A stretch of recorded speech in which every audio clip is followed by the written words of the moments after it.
Welcome to Starfleet Universe On Call. I am Paul Franz, owner of Franz Games. I'm on the SFU Online, FedCom Online, and Starfleet Warlord. Just my house. Join us at TalkCast every Thursday night starting at 9:30 p.m. Eastern Time. You can either call on the phone, just 605-562-0444. Just follow the directions. The call ID is 17702. Or you can participate on the web. Just go to the TalkShoe website at www.talkshoe.com and search for call ID 17702 or SFU on call or Starfleet Universe on call, and you will find us there. But if you want the best online experience, yes, you want to go to twitch.tv. Yes, twitch.tv/SFU on call, and you will find us there. You get to watch my lovely face, and you get to join the chat room, which I try to monitor as best I can. And of course, these days you also get the football updates for Thursday Night Football. Thank you, Dave. And of course, if you need to contact me for any reason, my email address is sfuoncall@gmail.com. It's sfuoncall@gmail.com. Also, if you want to follow me on the Twitters, you can follow the SFU on Call podcasting account or my personal account, Paul Franz, PAULFRANZ. There's no T in that. Of course, also is my business account, which is Franz Games, FRANZGAMES. Again, there's no T in that. Don't ask. And of course, this lovely Talkcast gets turned into a podcast available on iTunes and various other feeds around the net. Some quick news from ADB. Gene is still proofreading the Orion Master Starship book. Yes, it's taking a while. And of course, just a reminder, as Steve Cole did remind us, which is this is not the only job that Jean has. Therefore, some days she gets nothing done. Some days she gets lots done. So I'm not sure where it is, but it is being worked on as one of her projects that is set for her. And for those of you that are still waiting, missed out on the last sale that ADB had running during like Black Friday, and I think I went through all through online Monday or whatever. It's Cyber Monday. That's it, Cyber Monday. Wacky day. But anyway, and that is ADB is doing again the sale for 10% off everything on the shopping cart. That shows at starfleetstore.com. The sale runs from Christmas Eve, that's the 24th of December, for those who don't remember that date, and all the way until New Year's Day, and that's January 1st, 2025. Yes, 2025 is closely approaching. Deal with it. And of course, this week on Found Online Store is a continuation of the Starfleet Times series that I've been doing as of late, which is to tell you about this great newsletter that got put out during the interim when ADB could not publish anything, but Task Force Games was not publishing anything, but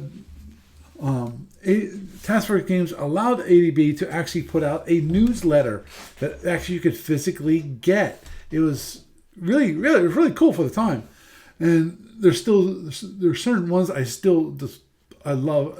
One of them was about the tournaments. The greatest one was that about the tournaments had a chart of weapons, hull, all movement costs. It was a really nice chart. I love the chart. If I find that Starfleet Times, I might just recreate that one with all of the current ships. But anyway, moving onward and forward, the Starfleet Times issues number 26 through 30, again, $7.95. Number 26, variants of the OK6, the last battle of the OK6 scenario, and updated Gendarian Terminal Cruiser. That's before the Terminal Cruiser actually got blessed. Don't get me on that one. Okay, issue number 27 had fast cruiser for simulator races. Also, huge maze of asteroids scenario and map. Ooh, that sounds good. In issue number 28, we had the Capsule number 18 preview. Wow, that's been a while. And Andromeda with X-Tech. Cool. Scary Ship, the number 3. With a Ram Double Eagle. A Larry Zinti combined war cruiser. That's a weird one. Of course, Android Tech ships. And a Seltorian Pocket Dreadnought. I really got to look at those ships. Those look kind of cool. That sounds kind of cool. In issue number 29, the new Omega Sector race, the Federal Republic of Aurora, the FRA, including all rules needed and 5 ship SSDs. And issue number 30, gotta love these, battleship carriers and the Stellar Domination ships, 6 SSDs plus rules. So really nice. Some of those actually are quite interesting. I think it's a good pack. Number 26 through 30. Just remember that. That's a good one to get. And of course, just moving onward to the SFB Online tournament. That is the Sapphire Stars 18 tournament. We have one more game done, so we still have 2 games completed. One of them, of course, is the one that I mentioned last week, which is Stephen McCann and his Wax versus Joan Harnberg in the Lyran, which I think is going to be an excellent game, and I can't wait. I got to see if they actually got that scheduled or not. Because I would love to watch that game. That was one of those games I would really love to watch, because I think it'd be an amazing one. Obviously, if I have a chance to watch it, and I do watch it, I will record it. And possibly even write up maybe I'll do a review here on during the podcast. And of course, moving on to the library report, there's nothing going on with the SFB library. There are ships that are currently in my inbox that I need to update, fix, etc. that are from Matt and Frank. So I will be doing that definitely I should have some time this weekend, a little bit of time, because I know I'm also going to be, of course, big surprise. It's Christmas, and we're going to a Christmas party, or a gathering at least, on Saturday, and so that's some of my day is gone doing that. But also the FedCom, no updates there. And with that is the news for this week. Me, I say one and all Palm friends welcoming you to Starfleet Universe on Call. And tonight, we've got Jeff. Say hi, Jeff. Hi, everybody. And we have Doug. Hey, Doug. Hello. Good evening. How's everybody doing tonight? I'm doing good now. Just gotta figure out I'm trying to get Twitch so I can check to make sure what people are seeing, or they're seeing my beautiful face. Okay, I think that. Ay.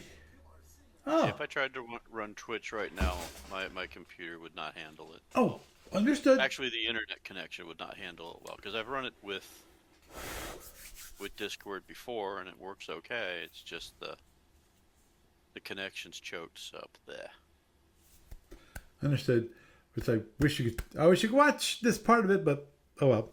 Hopefully, I can describe it in good enough details. It's a good exercise for myself. Yes, Jeff. Not to be too distracting, but I'm looking at the Twitch screen right now. Is that a laptop on the desk in the corner behind you, or yes. Is that some kind of audio visualizer? That's a laptop it's an Apple one with a touch bar, which is right now flaking, and I need to get it replaced. Because it's just distracting me. It's like, ooh, shiny, okay. What's that? Okay, hold on. Sorry, Paul. It's the thing that's keeping the entire thing working properly. Don't make them touch it. Oh, wait. Too late.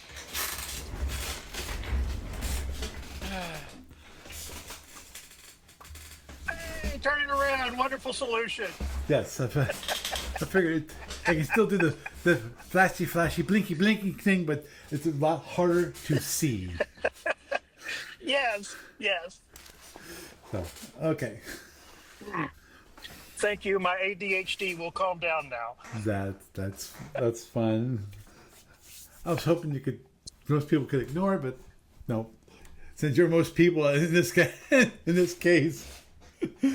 Okay. Well, friends, neighbors, countrymen, lend me your eyes.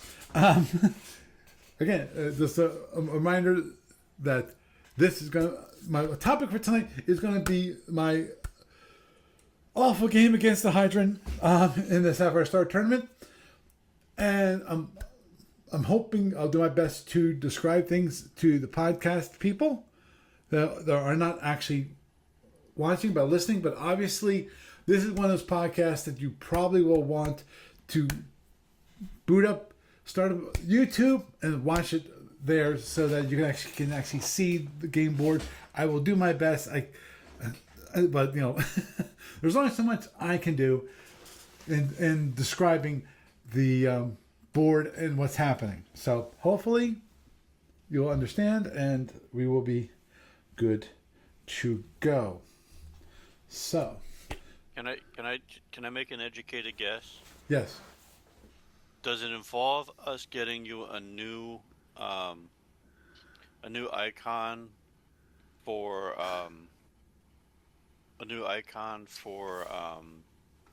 Discord that looks a lot like a bug hitting a windshield? Probably. Okay, I was just guessing. For those of you listening, that's called It's wonderful foreshadowing. support. Yes. Thank you so much.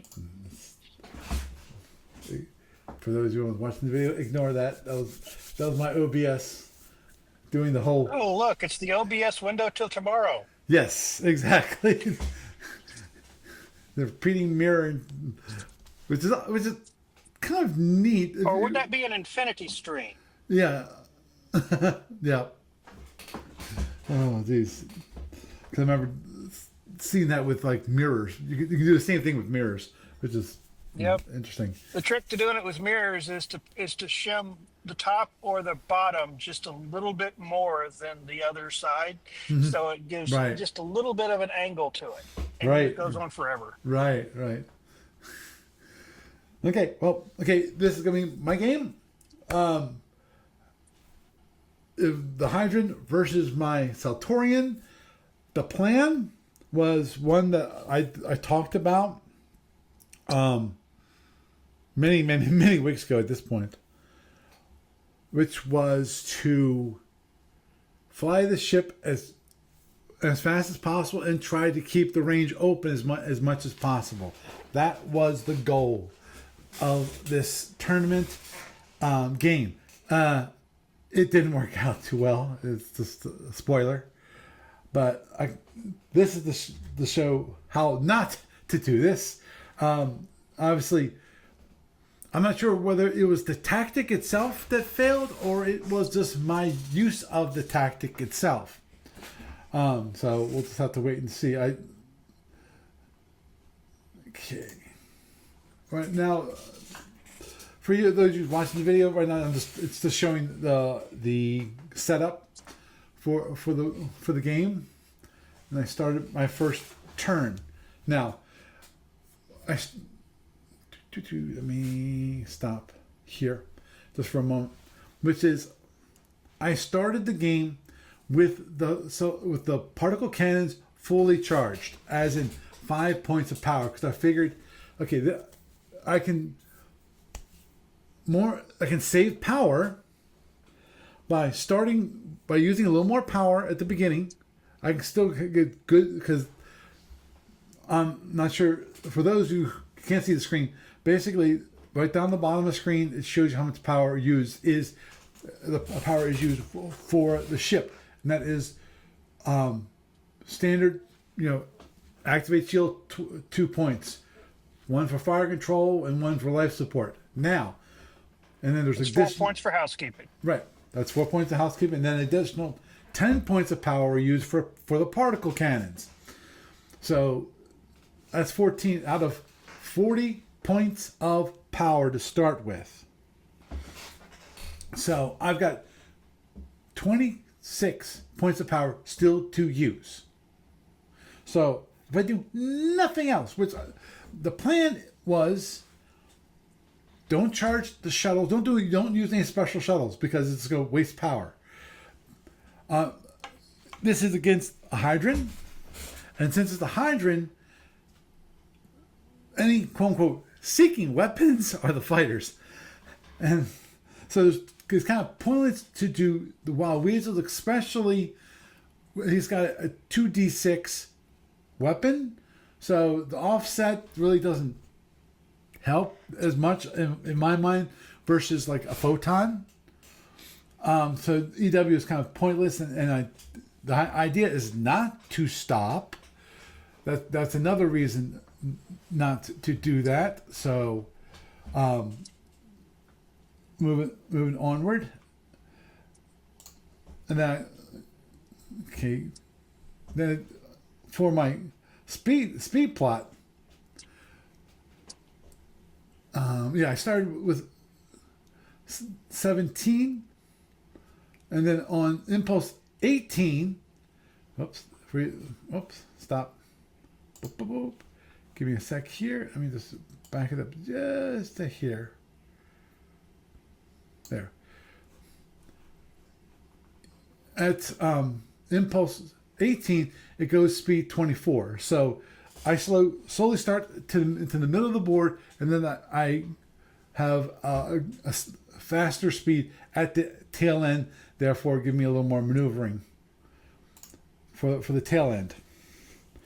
Now, what is that? An effective movement of 19 hexes? 21. 23 hexes? 21. 21. Yeah. And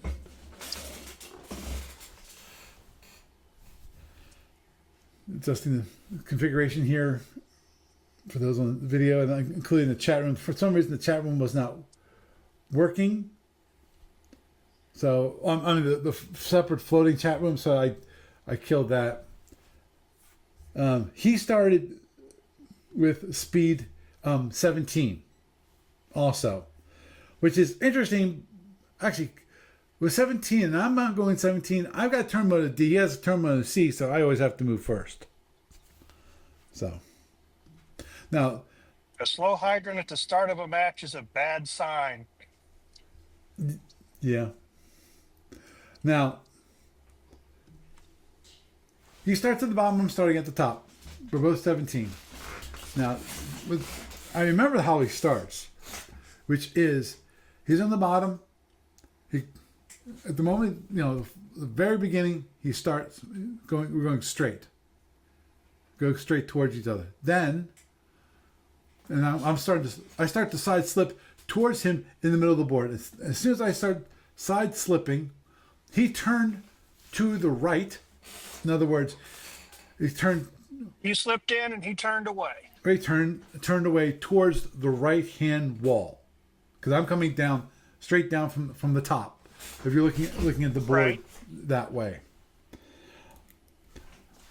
so obviously he's going to keep the range. Looks like he's setting up to looks like he's setting up to do a wall slide and try to come in around behind you. Yep, though not quite, because to me, if he was truly doing a wall slide, he would start the. He would have started with the turn, right? Exactly. And I'm not sure exactly why he turned out. Now, at the same time, Impulse 18, when I changed to 24, he changed to 20. Or at least around the same time. And we're still coming closer. At this point, we're at Impulse 18, range 20. I'm still coming in straight down and side slipping at each opportunity to get towards him. Now, on Impulse 18, he turns directly up. So he was going towards the right wall. Now he's going straight up. So he turns back in, right, and you guys are at an oblique angle, and it looks like he's setting up for an attack on your 6. Yep. And you'd be on his 6 at that point too. Exactly. And just keep doing it, and then I'm side slipping towards him. He's side slipping away from me. So he's side slipping towards the wall as I'm side slipping towards that right wall too, and towards him. Interesting. And as of impulse 24, we are at range 14. This is on impulse. Turn 1. Okay, keep doing that now. Okay. We're at range 11 on impulse 26. Impulse 27, I move and I get to range 10. This is where I do a little thinking. Now, the idea here You're just about to come out of FA too. Right. You're at the extreme edge of the FA arc after you move. Right. So I'm no. Unfortunately, I did not write down everything I did, but I'm pretty sure at this point, since I'm trying to keep it range open, I fire my 3 shield crackers at range 10 because they have 50% shot of hitting, and also my 4 particle cannons in start-in mode.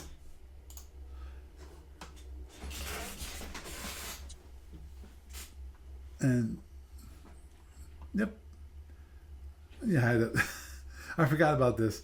So I'm in the fire weapons, and then I realized if I want to fire the whip breakers as shield crackers, I need to change my impulse to the shield segment because that's when shield crackers fire. And I hit with 1. Because they're all a 3-5-5. Yeah, this is when we That get always stinks. Yeah. But hey, that's the breaks when you roll the dice. And he actually, had 1 point of shield reinforcement. It's like, okay, fine. Then I fired the 4 particle cannons. I range 10.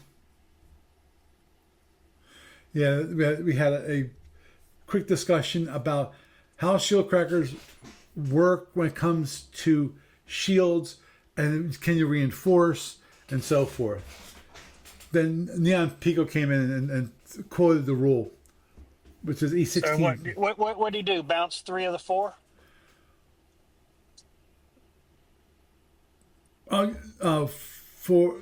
He bounced 1 of the 4 points of damage from the shield cracker. Okay. Right, and then Neon Pico was just mentioning what the rule is. Okay, now and then I said, okay, go ahead and fire. Okay. Yeah, the whole idea is that if the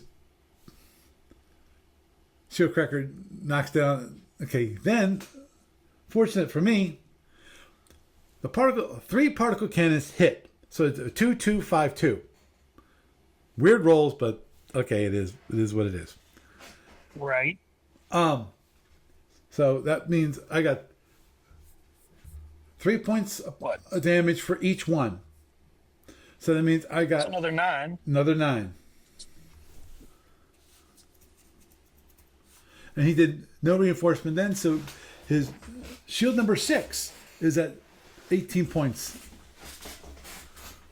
And at that point, I turn direction F, turn away from him, and run. As I said, the idea being to keep the range open. At the end of the turn, I'm still at range 10. I am now turn direction F, which is going towards the bottom corner, but I'm side slipping towards the left wall. And he's turned to follow and slide slipping to stay behind you. Right. Exactly. He's currently turned to direction F. He's F. I'm E. Sorry, I apologize. I'm E.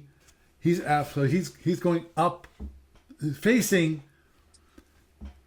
towards the upper left corner, and he's side slipping in towards me.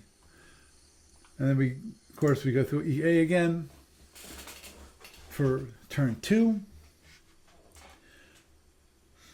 And for that, I don't, when it comes to energy allocation, I just keep the 3 points of energy because I use 2 points of energy for the standard. So now I'm holding it for 1.5 each.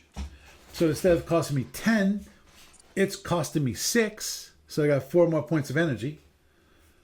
I have not fired. I'm not. Have not fired a single phaser. And the web breakers, when they were held, there's 0 cost for holding.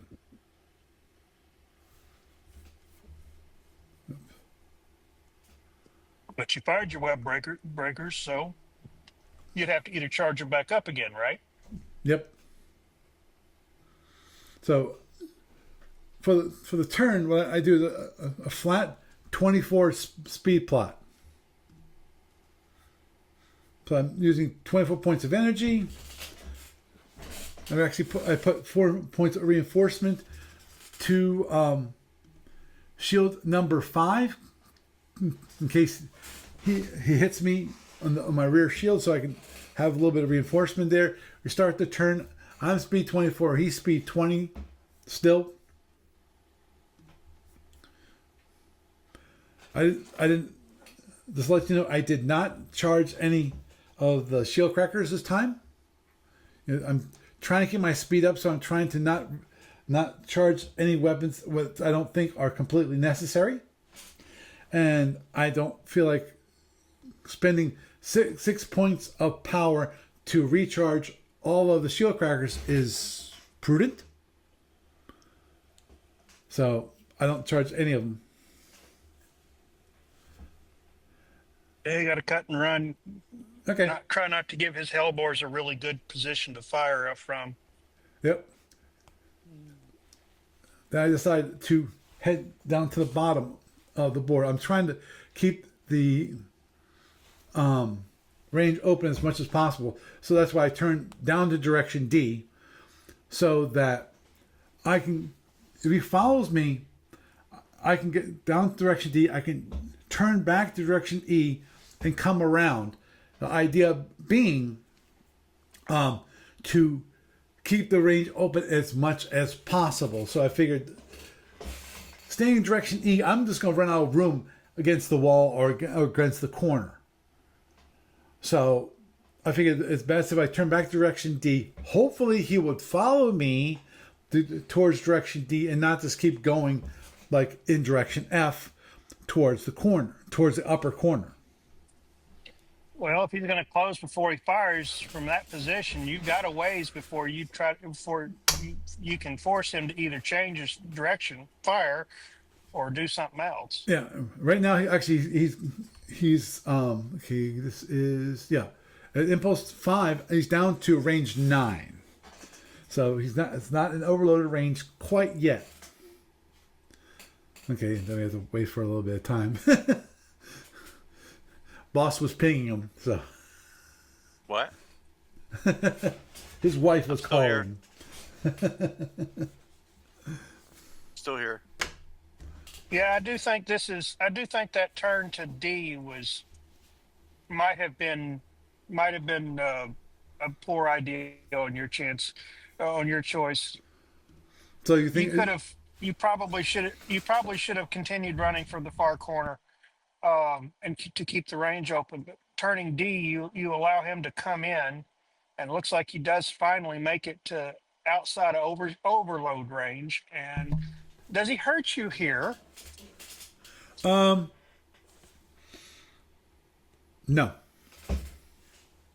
What? Okay. Really?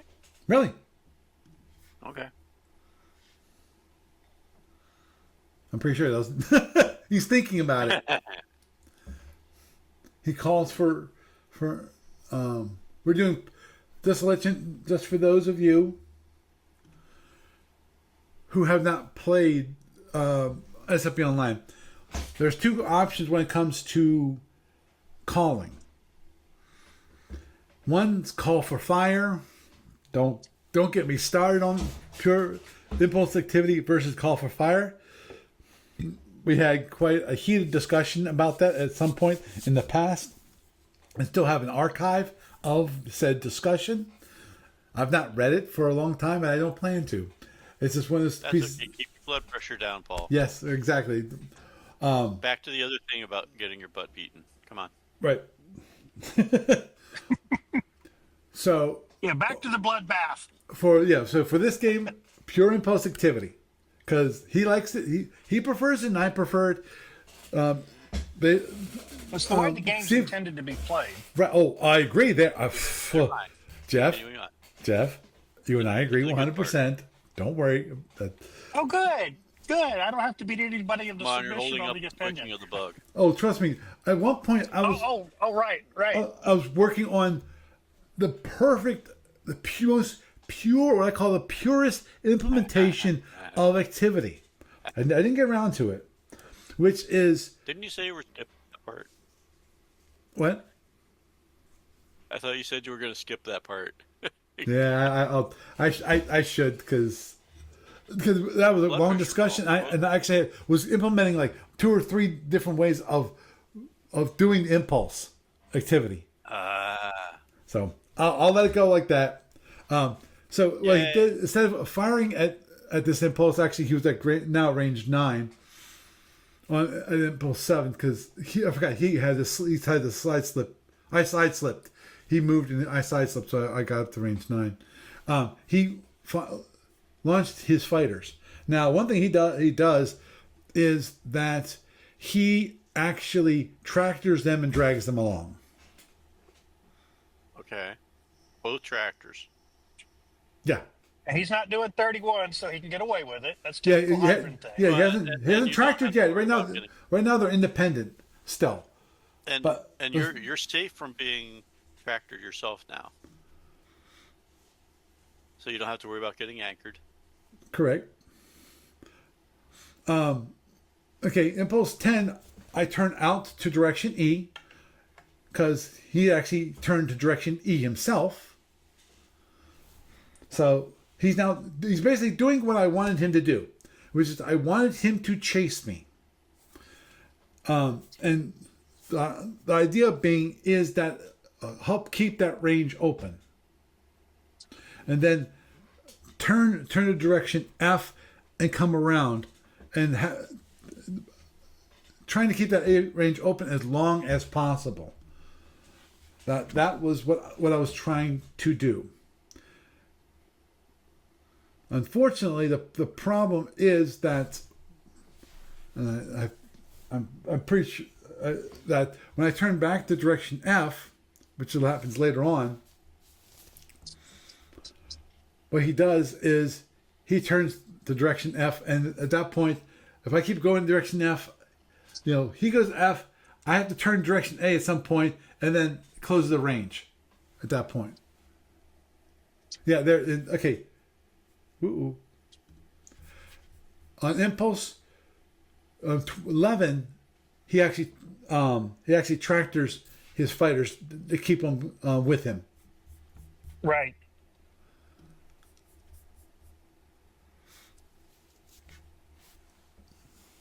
Which is fine. It's all fine. And then he speeds up to speed 26. So it's like, okay, now he can do a little closing. That's when I go, okay, that's when I turn direction F, and he's still direction E. There it is.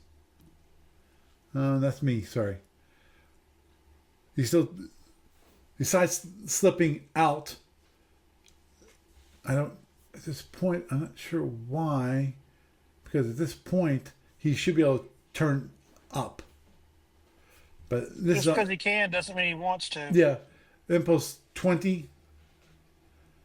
He's basically side slipping and staying. Well, it's hard not to stay behind me because he's off my shield number 4. I'm still heading, just for those you not able to see the video, I'm still heading right towards the left hand wall. I'm right now 7 hexes from the wall. So I'm slowly heading that direction. The fighters are pointing direction F, while he is still facing direction E at this moment in time. I hear the music starting. Da, da, da, Yeah, I know. Oh, go on. So right now. Okay. He's direction E. This is on impulse 23. We're range 8. He still hasn't fired. We're moving on to impulse 24. And he launched the fighters on 11. Yeah, 7. So 7. that means impulse 7 on 7. Yep. Okay, so the fighters are able to fire at this point.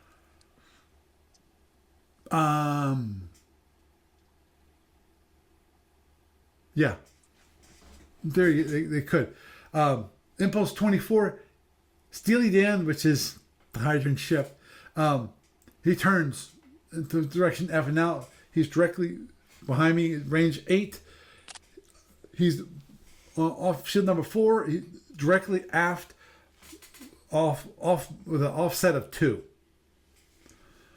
So 1, 2, 3, 4, 5, 6. So if you go 6 hexes directly back from the ship, and then you go 2 hexes, to this would be the right hand side. Yeah, he's in a good following distance. He's not directly behind you, but he's in one of those following positions where he's got more options than you've got in retaliation. It's not like finding yourself in the Klingon phaser hose. Right. Exactly. Oh, hey, guess Dave. Bronco's 21, Chargers 13. It's early third quarter. This is the kind of scores I'm expecting these days. But, okay. Sorry. Yeah, this actually at this point, I put down thinking. That's because I'm thinking about increasing my actually I want to see what kind of speed increase. What that would do to keep the range open. Number 1, 2. I need to figure out target modifiers for the fighters because I want. Okay. Sidebar. Yes. When you did EA, did you dump your batteries and set reserve power? Yeah. Okay. I did that for. You zoomed past that so Right. fast. I didn't see if you'd done that or not. Yeah, I did do that for turn 2. I did not do that for turn 1. I noticed you didn't do it on turn 1. Yeah, I forgot. I was trying to say, are you going to try to use battery power to unplanned in-turn speed change? Understood. Yeah. Yeah. I realized like, oops, I forgot to do that. But no harm, no harm, no foul. I didn't screw myself. Okay. So, I changed my speed to 29. I do a midterm speed change to 29. The idea is basically to keep the range open, have it so that I keep moving when he does not.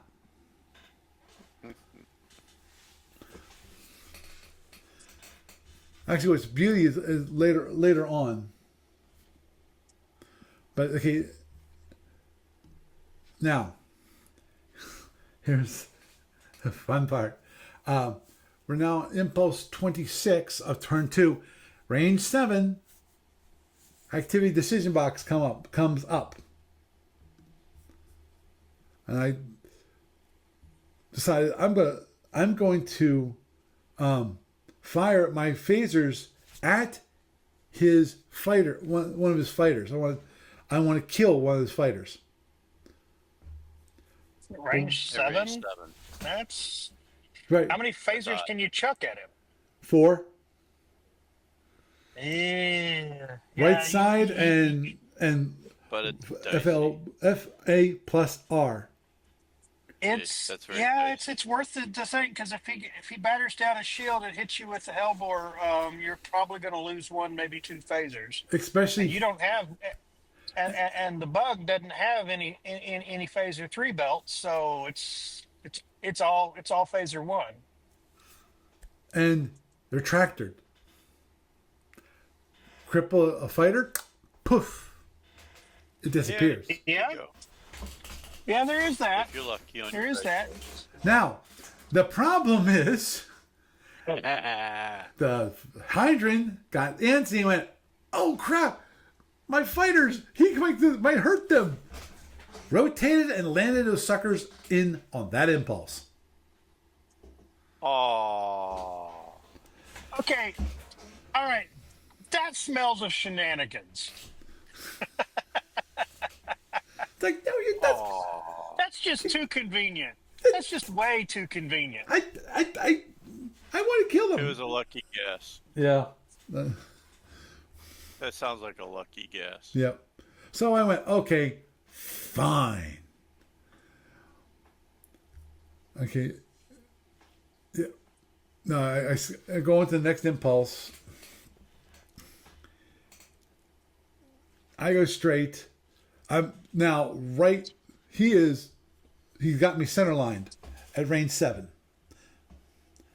And this is what I'm thinking about. Okay, I've got shield number 1, which is always a good shield to fire at, especially on a Hydran, because if you get the shield number 1 down, or at least reduced greatly, he's less likely to have that facing you, and his Hellbores are his biggest weapon. So, okay, fine. I fire 4 phaser 4s at him at range 7. I roll a 1, a 3, a 1, and a 4 at range 7.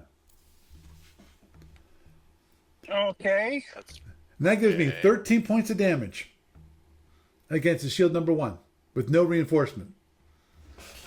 So I knocked it down. So shield number 1 is now down to 17. So it's like, okay, cool. I'm knocking down those shields. Obviously, it would have been better if I could. Meanwhile, everybody on the hydrant ship is chuckling. Go on. Understood. We lost a chunk of our number 1 shield. Okay. Yep. So, okay, at the end of the turn, we end up at range 7. He's, off shield number 3 at this point. Let me just check. Yep, shield number 3. And we're going to do the EA. We had no EA. Neither of us had. And the turn, big surprise because there's no damage, no other than shield damage, which he did not repair any from on shield number 6, which I think is wise because until you get down really low, there's no point to repairing those shields. Yeah, see it right here. Actually, even shield turn number 1, I also did a recharge right there. And total power available. So I used up the power, and I recharged it on turn 1, number 1 too. Oh, I see. Yeah. Okay, don't mind me. There. Okay. Still holding everything. Oh, let you know, I did. I forgot about this. I recharged one of the shield woodbreakers as on turn number 2, just one of them, and so turn number 3, I have a one that's being held for 0 energy. And I did, I said I reinforced shield number 5, but that was kind of pointless. He didn't fire. So in theory, I could have, if I didn't reinforce anything, I could have recharged all my shield crackers. And of course, Opened up your range. right. Range is still range 7, which is not bad. The problem is I'm running into a predicament. And that is I'm running for the corner. So sooner or later I will be running out of room. and he's inside the turn you'll have to make in order to clear the corner. Yep. He's in a good spot, and you're only delaying the inevitable. Right. So your option here is to go incredibly high speed and just cross your fingers. which is Yeah. which is what I did. I started going speed 28. Use I used impulse for movement. That's kind of important. And then halfway through the turn, I moved down to speed 24. So total energy used for movement is 26.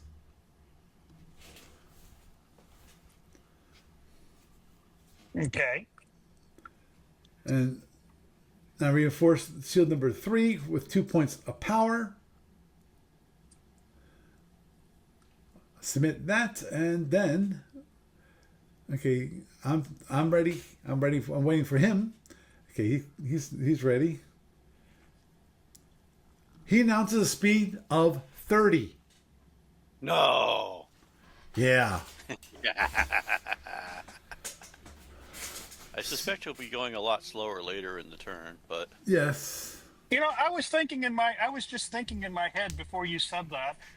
In that situation where we are right there with him already having a dinged number 1, I would have thought long and hard about an impulse to het an alpha strike. Plotted speed, plotted whatever speed I thought I could get away with, and just as soon as I was able to turn and make a head into him before he could maneuver much, and then just right down the bowling alley. Mm-hmm. Well, yeah, but and if he had already plotted for speed 30, that means he probably doesn't have overloaded hellbores available to him. Mm-hmm. It would have been interesting. Agreed. But as I said, the tactic here was focus on keeping the range open. Right. So how did this go? Okay, well, just for those who aren't watching the video, Condensed B says before I announce my speed, he says, not zero, please. And I announced speed 28. Now I'm not sure why he doesn't want to be speed 0. I figured you want speed 0. Probably because he was afraid you were doing what I was thinking. I'll tell you why. What? He probably was concerned that you might go 0, hack a few times, rip his shield down, and then launch weasels, and then at your leisure, Mitzi him. Yeah, that is possible. That might have been his concern. Mm-hmm. And I wasn't, so I started running up. I'm going speed 8. And he also might have been concerned that you might have in star casting, you might have reinforced the heck out of a shield. Right, exactly. That's I can see that. There's a few different reasons why he didn't want you to stop necessarily, but you know what? As a hydrant, I think you stopping is probably a good thing no matter what, because you can kind of kill the weasels, right? And wait. Yeah, exactly. Okay, so impulse 2, I'm still going up straight. He turns to direction A, so he's following me. So now we're running parallel courses. He's still range 7.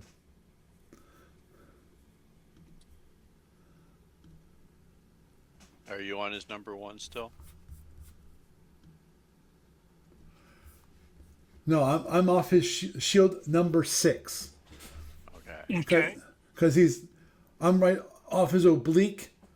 He's to the left hand side. So you don't get to work on that number 1 for a bit. So I'm going on side slipping towards the wall. Now, yeah. I realized at this moment in time that was a bad thing. Yeah. For those of you who are not watching the video, or even if you're watching the video, you probably didn't notice this, which is my mouse was on the side here. What I was doing was I was counting. Okay, can I het right now towards the wall? And then don't go direction D. Go to direction E. And then turn to direction D. If you're going to hit, why would you want to do that? Uh-huh. I think the reason was open up the range as much as possible. Right now, you're at what? A turn mode of what? 6? Yeah. And you still have room to make 2 turns in order to avoid hitting either wall in the corner. But if you turn around the other direction, you would have to hit the wall. Right, exactly. You're too close. Right. That's why I said if I wouldn't have side slipped, then I could have done this. If you'd gone stuck, Because if I'm here, which is 1 hex far away from the wall, I can head to direction D, side slip, move, side slip, move, side slip, turn. Right. But I'm one hex too close to the wall to do that. And when's your speed change kick in? And does that change your turn mode? Yeah, 24. It goes from a turn mode of 6 to a turn mode of 5. And that kicks in. It wouldn't come fast enough to help you. Yep. Because it's in the middle of the turn. Right. So I went, okay, well, I can't do that. So I was thinking, and I did something which completely and utterly shocked him at this moment in time. And let me see. I'm pretty sure this is it. We'll find out pretty soon. Yep, there it is. And mark down that I used 5 hit right number 1. I headed directly back, facing D. Now we're at range 6. But right now we're both oblique. The only issue is that he can side slip in and get range 5, which is what he wants.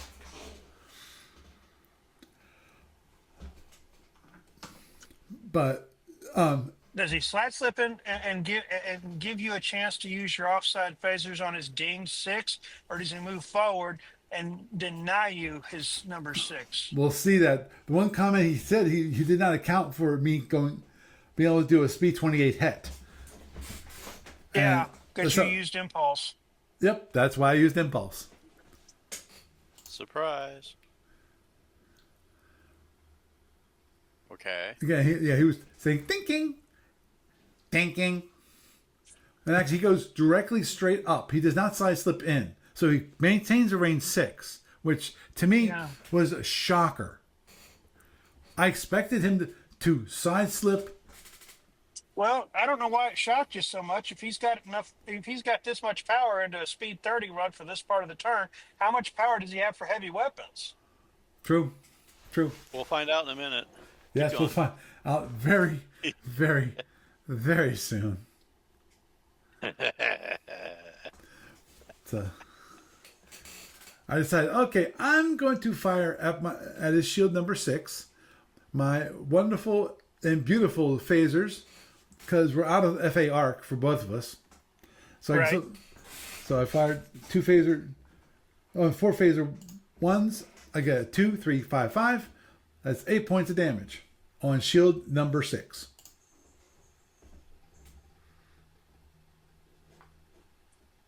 Okay. So shield number 6 is down to 10. Now, he's thinking. This is where things start to get kind of ugly. Because right now, obviously, one thing he cannot. I know why do I even do that? I should just cancel. Sorry, Discord helper came up. At this point, he launches his fighters. So that they're going to be heading directly towards me. Because you've blown some phasers Yep. that bear, and he's not worried about his fighters dying Right. now. Now he knew. Okay. On impulse. And if you do turn to kill his fighters, then that's power you're not putting into his ship. Right. Mm-hmm. Now. Dilemmas, not problems. Yep. Now, on impulse 6, right after he launched his fighters, he did a mid-turn. Actually, no. He launched his fighters on 5. On 5. On impulse 6, he did the mid-turn speed change to speed 26. This is bad. Not for him. Yeah, that's the point. Now he does a het to direction E, facing me. Now we are okay. An impulse 8, still range 5. He's almost got me center line at range 5. Yeah. Off my shield, And you number 5. You can't hardly do anything about it. Nope, I can't do squat. And so he's still closing. He's now at range 4 because he moved on impulse 9, and I didn't. Dun, dun. Impulse 10. Dun, dun, dun, dun. I move, and he moves. I try to side slip out, try to keep maintain the range as much as possible. This is where the French horns kick in. Dun, da, da, dun, dun, dun, dun, dun, dun, dun, dun, dun, dun, dun, dun. Oh, go on.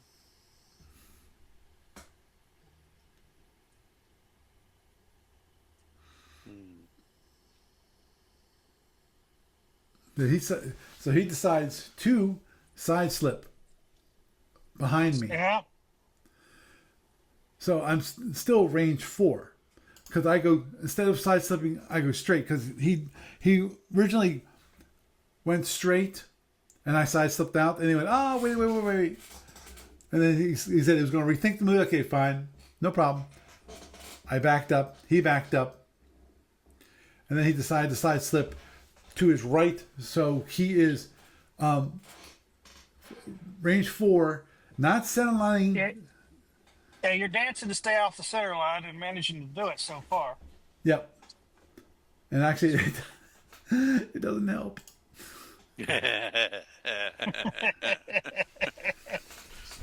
Okay. Paul, show us the worst. Okay. Go on. He's now range 4. Now, for those of you not watching the video, if you're watching the video, you'll see this. He Are fires you in the corner? 2 Hellbores, standard, range 4. 5 Phaser 1s, range 4. And obviously, he's taking the second option on the Hellbores. Right. Yeah, that's yikes. Yeah, here we go. 22 points of damage from the phasers against a 24 box shield number 5. Yikes. Okay. Then rolls 2 Hellbores. Both hit. Yeah. Not surprising at that range. Yep. Again, another 22 points of damage at range 4. And this is not even At least he overloaded. Yeah, he didn't overload them, so that's okay. He didn't have the power to. Right. No, that's fine. I don't think he needed to. Right. So then, of course, No, 22 first. Okay, knock down the shield. Next, time to do everything when it comes to amount of damage, which is 3 on all the boxes except for shield number 5, which that took 15 points of damage. Which means, since I use all my reserve power for my wonderful and beautiful het the surprise of the game. He went, okay, fine, dead. Yeah, you can't bounce any of that. Okay, so one seal cracker gone, one phaser 3 gone, and a couple hull and a transporter. So yeah, he says hoping for 13 weapons. And yeah, Who doesn't? Pico said no. You wanted 13 power. It's like yeah. On that ship, yeah, 13 power would hurt you pretty bad. Yes, it would. So we go on to the next impulse, and actually I move and he does not. And then the next impulse, he again. This is the one. Oh, okay. He moves. Now he's facing direction D. He's still off shield number 4, so I don't have to worry about anything else at the moment, except for one problem. For those of you who have not been keeping an eye out on these things, and of course, I'm sorry for those on the podcast. Yes, exactly. Those in the video can see it. Those who are not on the video cannot see it. That is. And they're what, range 5? 1, 2, 3, 4, 5. Got 2 beautiful fighters off a down shield at range 5 with, that means 4 fusion beams at range 5. Does he miss you? Does he parcel out, or does he hit you all at once? I forget. We're about to find out. I just remember he kept on just hitting me with more damage and more damage and more damage. That sounds like Mitsuya. Yep. This is one fighter, which he fires two fusions and a full 4 points, full pulse phaser G. So the whole jet and both fusions. And the fusions rolls a 5 and a 1. Ouch. The G, 1, 4, 4, 6. Obviously, that's only one more additional point of power, a point of damage. So total damage, and this is where I had to look up the free. Was it 5 points of damage from the fusions? Yeah. Total 6 points of damage at range 5 from one fighter. So, time to take 6 more internals. Now the phaser 3 gone. Now phaser 1 is now gone.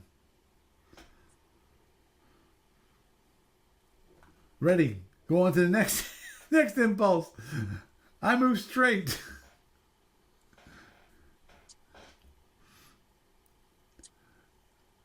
I'm pretty sure. Did I move straight? Yeah, I'm pretty sure I moved straight. And then the hydrant decides, I'm moving down to speed 13 now. Yeah, you had to come up with the power for something. Yeah. Some way.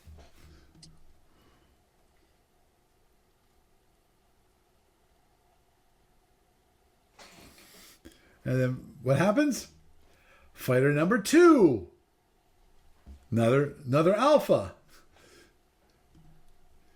He's still off shield number 5. Fusions this time only do fire. He rolls a 4 and a 3, so they're not nearly as bad. But he rolls 1, 2, 5, 5 for the phaser G, so that's 2 points of damage there. So I think it is total of 5 points of damage. Think. Another phaser, 1 dead. Another phaser, 1 dead. So at this moment in time, I've got 3 phaser 1s are dead, 1 shield cracker dead, and 2 phaser 3s dead. Yikes. Then that's not the end of it. Because remember, we're still early in the game, in the turn. We're turn impulse 15. Now this is where I do. I agree. I do something stupid.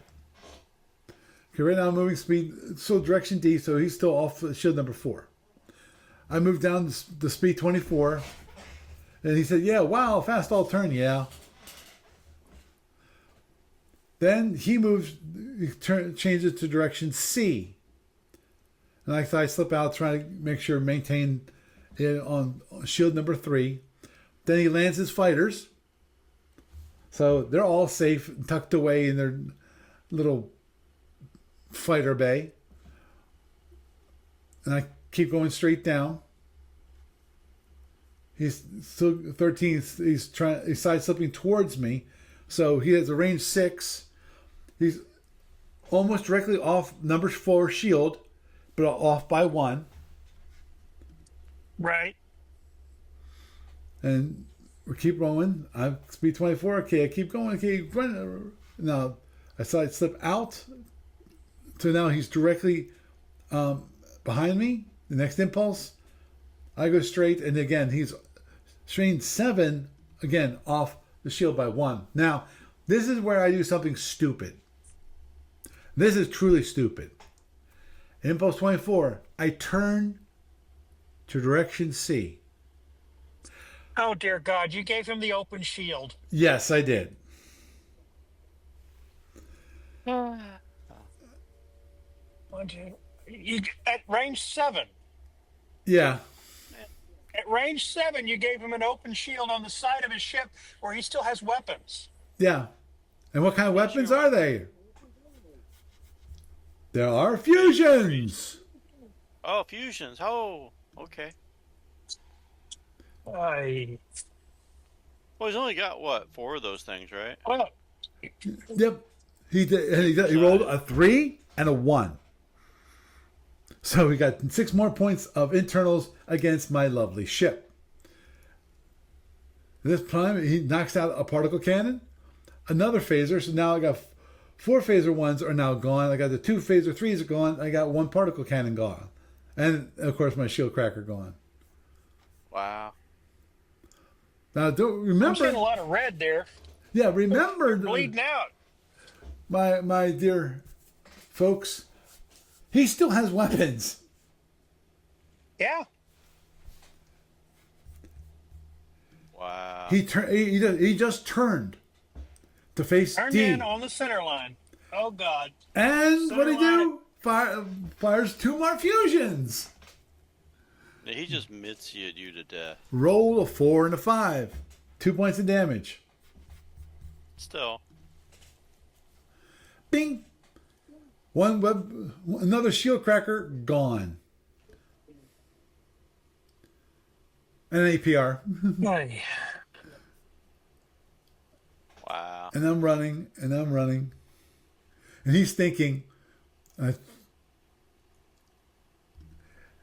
what does he do? Phaser G! And he rolls 2 1s. As well at that range. At range 8, he rolls 2 1s. So he gets 2 points of damage. Gave him the open shield and no reinforcement. And no way to mitigate it. Yep. Yeah. And he knocked down 2 more of my power.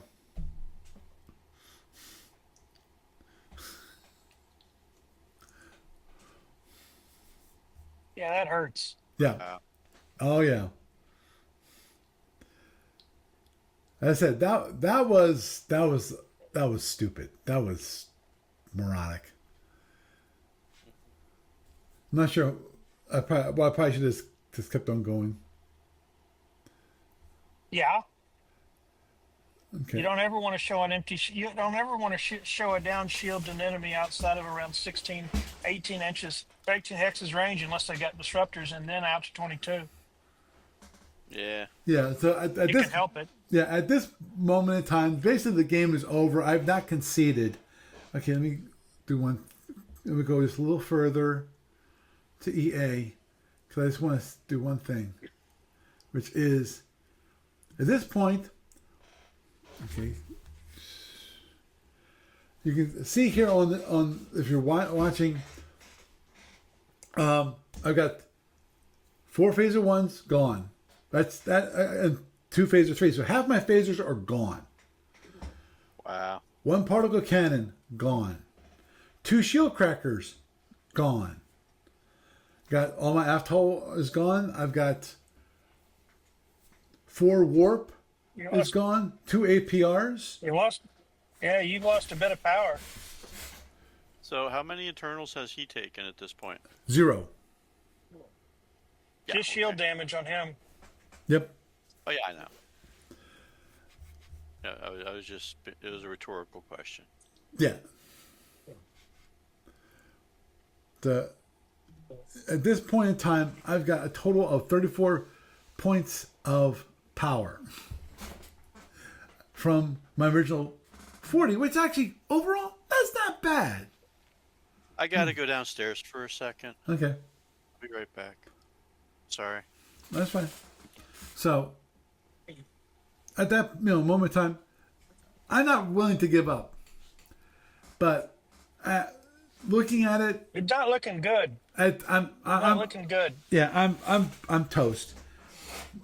I think I get one more semi-battle pass, kind of, because the problem is at this moment in time, I've got. Let me think. I still have 3 particle cannons, which I can fire at him, but I really have to work hard because his shields that are damaged. One's shield number 1. The other one's shield number 6. Shield number 6 is on the other side of his ship from my ship. Right. So the only way I can do that is I have to cross in front of him with my down shield.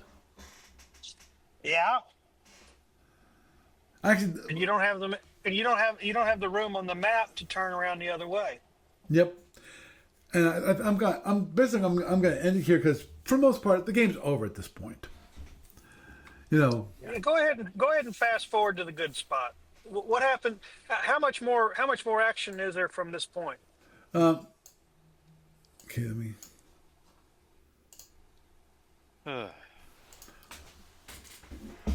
At this point, basically, in turn 4, he turns up towards the top of it, and then I come around.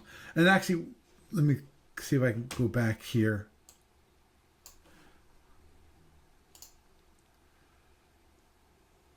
Yeah, right. Okay, yeah, I turned in direction B, and then he was thinking when I turned to direction B, because here's the thing: the direction B, my down shield number, he calls me a temptress because I show him my shield number 5 directly at him at range 11. It's like, Of course, it's been working for you so good so far. Why not? but here's the thing: he never fires. Okay. What's he have left? Well, if he's charging his A couple of ones? he's going speed 12. So he's probably charging his phasers. I'm not sure he's doing anything with his fusions. Probably charging his hellbores at this moment. Well, I mean, he can't fire the hellbores this turn because he fired Right. it Oh, last yeah, turn. but they won't hurt anything this turn. They're going to hurt me next turn. Oh yeah. With a down He shield. can hurt Oh you yeah, at his leisure. yeah. Okay, range 9. I'm off his shield number 2 at the moment. No, actually, this is shield number 3, isn't it? Yeah. Mm-hmm. Yeah, at this moment in time, it's shield number 3. So we end. What was he thinking? Wow. He turns. Okay, at the end of turn 4, he actually turns directly at me. So I'm coming direction A, but at range 6, he's turned to direction C. So he is closing in on me. So, say at the very least, turn number 5 is going to be an ugly turn. Yeah. Okay. You've got a shot at catching his number 1 if you're quick. Okay. Let's back up just a moment. Now, Not that quick. yeah. Impulse. Okay. What impulse is this?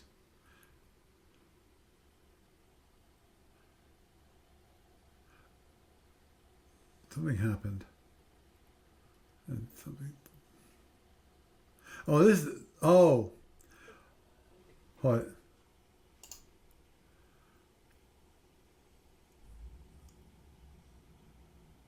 Dun, dun, dun. Hold on, What was that? Yeah, I got to back up. Okay, actually, end of the turn. By the end of the turn, I'm actually I'm sorry. End of turn 4, I'm actually. Hi.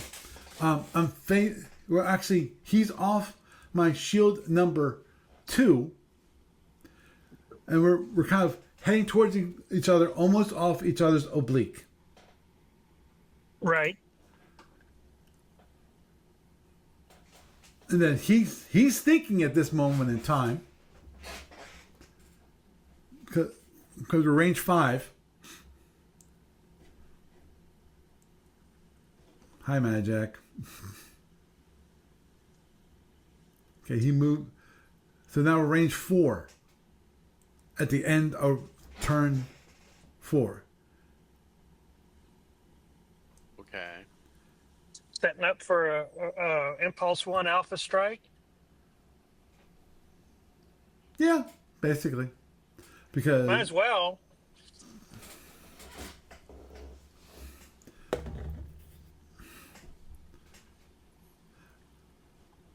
I fire 3 overloaded particle cannons. Actually, I first fire 1 shield cracker at him, which I think I miss. Right. Yeah, the shield cracker missed. I saw that before you backed it up.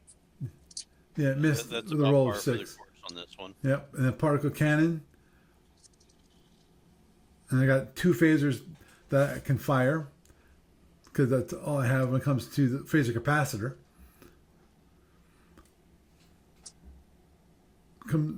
He also fires 5 phaser 1s at me for 18 points of damage on shield number 2. Yeah. So it's pretty worn. I fire my PCs, and what happens? Let me guess. They all miss. No, I get 2 hits for additional 12 points of damage against the shield number 2. Which is Cherry. Yep. And then the 2 phaser 1s, so a total of 20 points of damage. And then it goes. Was that shield damage prior? No. The 2 short of the 3 points he took a splash off of Hellbore's, his shield number 2 was almost Cherry too. So basically, he's taking hadn't 0 otherwise been hit. so far. Yep. And Okay. I forget if I charged anything. I think I just reinforce. Come on, what are you doing? As I said, I didn't write any of this down, so yeah.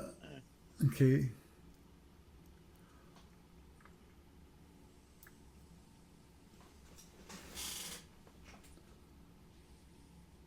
Right.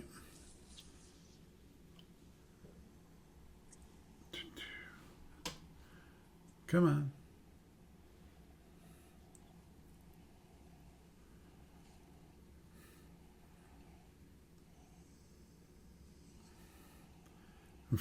I put 10 points of power into shield reinforcement for shield number 2.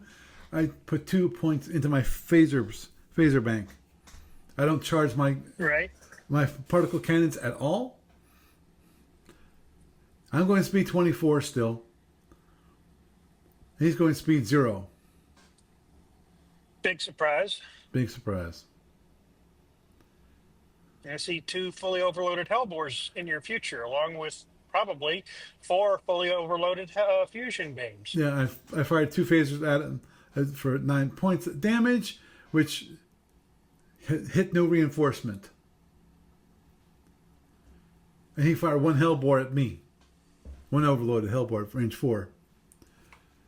Hits with 22 points of damage. And where's it go? Da-da-da-da, shield number 5. Half down the shield 5. That's it. That's 11 points of internals right there. Yeah, I have a feeling this part's not going well at this part. Yeah. So at this point, I should say. Yep. At that point, he blows away another particle cannon. He kills. I don't have any phasers that are facing. But I killed a particle cannon. Actually, no, he killed one of my phaser 3s, which I repaired. Because phaser 3s are cheap to repair. Yeah. And this... I forget what he does. Oh, yeah, he attacks here. I forget what he does. Fires in a Hellboar. For another 11 internals. Yikes. Bing. And I think this is where he got my other phaser 3 that was repaired earlier. And so I'm down to now 4 phaser 1s, 2 phaser 3s, and 2 particle cannons. And at this point, I conceded because I lost more. Yeah, you don't have enough fight left. Yep, I lost 3 points of power on that internal set of internals. I lost 3 of my batteries. You know, and he probably still had fusion beams to string out over the next couple of impulses before you could get the ding number 2 away from him. Yeah, well, the number 2 was still up. Right. But it was taking the splash damage off the Hellboars, and it had taken a pretty hard wallop from his fusions or from his phasers, right? Yep. So it's just, as you can see, the game was over. Yeah. So basically, the ship that was most vulnerable to the Mitsia in the game managed to take your ship and Mitsia the heck out of it. That is correct. That sounds about right. Sounds about like your luck, Paul. Yeah. You know, one of these times when you do these, you need to walk us through when you win one. I have done that. Oh, okay. Well, I just wasn't around then. Sorry. That's fine. That's fine. I've actually have won some games, and actually one of them, to be honest about it, I won, but it was a Pyrrhic victory. In that, I really didn't. The person conceded, but I really didn't feel like they should have conceded that moment in time. But okay, you can concede. I'll take it. You know, I'll take the win. You know, I hit him pretty hard in the Andromedan, and I think I even got a shield down. At that point, he conceded. Yeah, my knockdown. Probably thought you were going to dance around that shield all day. Yeah, so he can. What was he running? A Gorn. Yeah, you could outmaneuver the heck out of that ship. So yeah. So. Yeah. Yep. Yeah, that's no bueno. Yes, but you know, I said I've won a few. I forget when I've done the reviews on those, because the only reason I wonder, because in some cases I don't really want to show how I'm winning to the opponents. My next opponent, you can actually watch the video and go, oh, let's see how this all worked out. You know, when you lose I can kind of see that. It's easier to share your process when it didn't work. Right. Exactly. And as you can see, I did some really dumb moves. The fighters, I couldn't avoid the fighters. That was unavoidable. But when I turned and allowed him to get some more internals from the Hydran itself, from the Hydran ship, that was a dumb move. Well, Yep, here's it was. a question: when you did that, what was your other option? Would the other option have allowed him to get closer to you? No, He had about 8 or 10 X's before he's too close to the southern lull. He could have kept going straight, slipped out towards the center of the board, and kept the range open, which would have mitigated the hit chances for the fusions. Yep. Exactly. Range fusions at range 7 or 8 are they're not photon bad, but almost. Come on, goofball. Say hi, guys. Hi, guys. Man, because then wars continue. Yeah. Aw, kitty cats. Yep. Zooks is being a pain. But your feline overlord's making the hit and run raid. Yep. Okay, well that guys, I gotta get to bed. Actually, it's later than I really wanted to, because I gotta wake up in 5 hours. Can I plug gamer? That stinks. Yep. That's why I'm just gonna post this podcast tonight and not worry about anything else. The YouTube video is gonna go up probably tomorrow or the day after, one of those two. By the way, Paul, I just wanted to remind you that Gamers of Winter is coming up. Yes, it is. It's about a month and a half away, and 3 weeks. Yep. And I sent you the list. Oh, you did? Yeah? Yay! Check Facebook. You'll see it there. Okay. I'll check that after this then. Thank you. You're welcome. Yeah, as soon as you send me, I think, okay, scroll. Okay, personal chat. Okay, scroll. Back March. Oh, there it is. Yeah. Look at my previous list. So I was going through some old images yesterday. Uh-huh. And I came across images of the minis that were used when we had some SFB up at Grantville. When it was there. Yep. So. Oh yeah, I'm definitely going to bring my miniatures for at least the tournament miniatures, because the whole idea is, since I'm doing Call to Arms, I need to be using miniatures, which is going to be interesting because I've never used miniatures and non-hex based before, so it should be interesting. So, anyhow, Jeff, it's been wonderful to have you around and be able to completely and go, you were stupid, and I deserved it. Sorry. Hey, I that's didn't mean fine. it hatefully. No, I know. Hey, pointing out the obvious. As I said myself, I said out loud, which was, I did some really dumb things. That was the big dumb thing, which was turning to direction C and exposing my shield, my down shield to the Hydran ship to allow them do some more damage, do some more internals. Did at least another 10 internals. I think a little more than 10 internals, because he hit with like 3 points of damage from the phaser G's, and then did like, I forget how much from the fusions, but I know it's somewhere around 10. It was enough. It was enough. Exactly.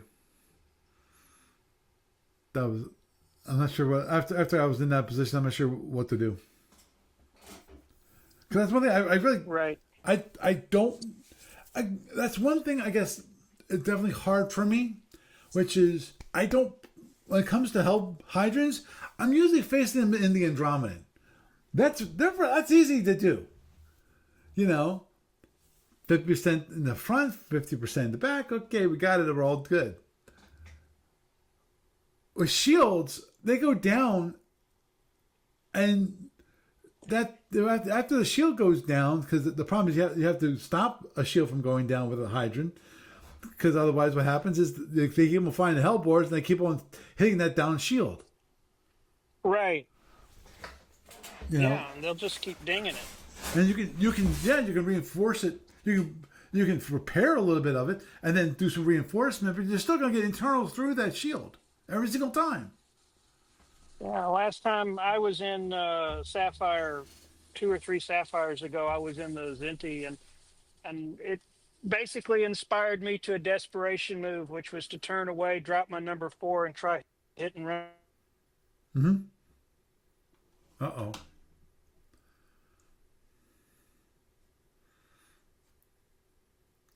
The only audio detected persistent may have microphone problems. I don't think it's microphone problems. I think we just lost Jeff. Oh. Is Jeff still here? Yeah, I'm here. Okay. Hello. Yeah, Yeah. I got a phone call. Sorry. And when you're on the phone to talk shoe and you get a phone call, Anyway, what I was saying is that the Win Ox box was had a down shield towards me. So I said, you know what? I'm done anyway. He's used up all my drones. I don't have a whole lot left, so I turned and showed my tail to him, dropped my number 4, and tried hit and run raids, and it didn't work. But it was like at that point the desperation was there, because even though it was just crazy that game. Understood. Merry Christmas, everybody. Okay, Happy Merry holidays. Christmas. Oh yeah, Merry Christmas. Since that's coming up between now and the next podcast. Yes, it is, including Hanukkah starts on December 25th, which is crazy. For our Well, Jewish. even a busted clock's right twice a day. Yep. Well, to me, the problem with Hanukkah is that sometimes it's really early, like the week after Thanksgiving. Sometimes it's like late December. So it's crazy. Fortunately for us, non-Jewish, us Gentiles, Christmas is a set time. Unlike for Easter, it has the same craziness of Hanukkah has for our Jewish brethren. Right. But at least it's in the same month. It's in the same month every year. No. Isn't it? No. Sometimes it's March, sometimes it's April. Oh, okay. I don't really track that. I know you don't keep track of it. I do it. I'm sure Monica. That's when all the funny Erica. stuff shows up in the apartment. Well, guys, before you get going into the depths of religious holidays based on Gregorian and/or lunar calendars, I probably ought to call it a night. Yeah. Oh, I definitely want to call it a night. So, Jeff, safe travels. Merry Christmas. Merry Christmas, everybody. Okay. Bye. Doug, always a pleasure to have you around. Hope you enjoyed my foibles as much as probably many other people did. Yay, foibles. Well, if I don't talk to you before then, you have a Merry Christmas. Yeah, feel free to give me a ring this weekend. I'll probably be around for the most part. Understood. Plus, my phone will be with me wherever I go. Understood. Following me like a little lamb. Bah. Okay. You have a good night. Yep. Night, Paul.